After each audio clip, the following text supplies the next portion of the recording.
Henry, Gordon, and James were shut up for several days. At last, the fat controller opened the shed. "I hope you are sorry," he said sternly, "and understand you are not so important after all. Thomas, Edward, and Percy have worked the line very nicely. They need a change, and I will let you out if you promise to be good." "Yes, sir," said the 3 engines. "We will." "That's right, but please remember that this no shunting nonsense must stop." He told Edward, Thomas, and Percy that they could go and play on the branch line for a few days. They ran off happily and found Annie and Clarabelle at the junction. The 2 coaches were so pleased to see Thomas again, and he took them for a run at once. Edward and Percy played with trucks. "Stop! Stop! Stop!" screamed the trucks as they were pushed into their proper sidings, but the 2 engines laughed and went on shunting till the trucks were tidily arranged. Next, Edward took some empty trucks to the quarry, and Percy was left alone. Percy didn't mind that a bit. He liked watching trains and being cheeky to the engines. "Hurry, hurry, hurry!" he would call to them. Gordon, Henry, and James got very cross. After a while, he took some trucks over the main line to another siding. When they were tidy, he ran onto the main line again and waited for the signalman to set the point so that he could cross back to the yard. Edward had warned Percy, "Be careful on the main line. Whistle to the signalman you were there." But Percy didn't remember to whistle, and the signalman was so busy and forgot Percy. Bells rang in the signal box. The man answered, saying the line was clear, and set the signals for the next train. Percy waited and waited. The points were still against him. He looked along the main line.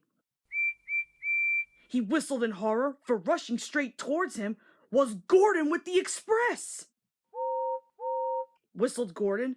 His driver shut off steam and applied the brakes. Percy's driver turned on full steam. "Back, Percy, back!" he urged. But Percy's wheels wouldn't turn quickly. Gordon was coming so fast that it seemed he couldn't stop. With shut eyes, Percy waited for the crash.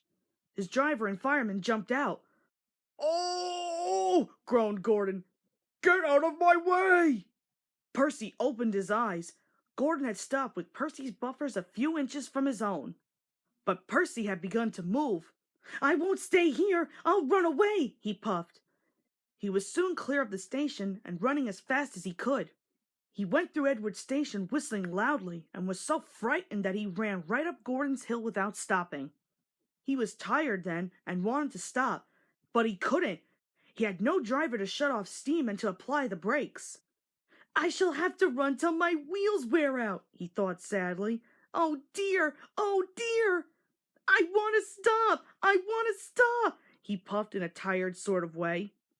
He passed another signal box. "I know just what you want, little Percy," called the man kindly. He set the points, and Percy puffed wearily onto a nice empty siding ending in a big bank of earth. Percy was too tired now to care where he went. "I want to stop! I want to stop!"